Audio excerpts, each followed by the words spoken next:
আমার 2 বছর কমপ্লিট হয়েছে, এবার এই জন্য স্নান টান করে রেডি করে দিয়েছি, এবার হাতে খড়ি দিতে হবে। দেখো কতটা এক্সাইটেড মামা। মামা মাম্মা ভালো লেগেছে তোমাকে? ভালো লেগেছে সেজে? খুব ভালো লেগেছে। দেখি হেয়ার ব্যান্ডটা খুলে যাচ্ছে তো, যা হেয়ার ব্যান্ডটা খুলে যাচ্ছে। ভালো লাগছে? ভালো লাগছে হেয়ার ব্যান্ডটা তোমার? দাঁড়ান সাপ পড়ে যাবে মা, তো আমার লিটিল গোল্ডেটা। হ্যাঁ তো হয়ে গেছে, যা খুলেই পড়ে যাচ্ছে।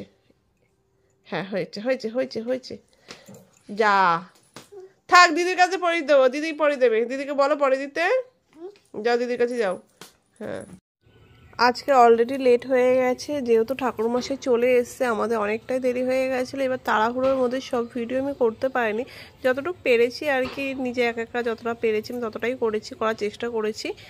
আমার টোটো আর কাকু চলে এসেছিলো, এবার টোটোতে উঠে গেছি। উঠে আমি একটু বাজারে নেমে গেছিলাম, বাজার থেকে 5 রকম ফল, মিষ্টি, ধূপকাঠি, মোমবাতি, ফুল যা যা লাগে সেগুলো নিয়ে নিয়েছি, যেহেতু মাম্মার হাতে খড়ি বলে কথা। আর যেটা মেন হাতে খড়ি দেওয়ার জন্য লাগবে, স্লেট, পেন্সিল আর বই, আর মাম্মার জন্য নিয়ে নিয়েছে। মাম্মা তো ভীষণ ভীষণ এক্সাইটেড ছিল। তারপরে সব থেকে বড় কথা, বদ্দির বাড়ি, এখন বলতে পারে বদ্দি কোথায়, ছোটদি কোথায়, ওদের বাড়িতে যাচ্ছে। তো আমরা টোটো করে চলে যাচ্ছিলাম, আর টোটো কাকুকে বলছি তুমি তাড়াতাড়ি চলো, ঠাকুরমশাই চলে গেলে আমার মাম্মার আর হাতে করে দেওয়া হবে না। আর আমরা চারিদিকের পরিবেশটা দেখতে দেখতে পৌঁছে গেছিলাম সরস্বতী পুজো দিতে। টাটা।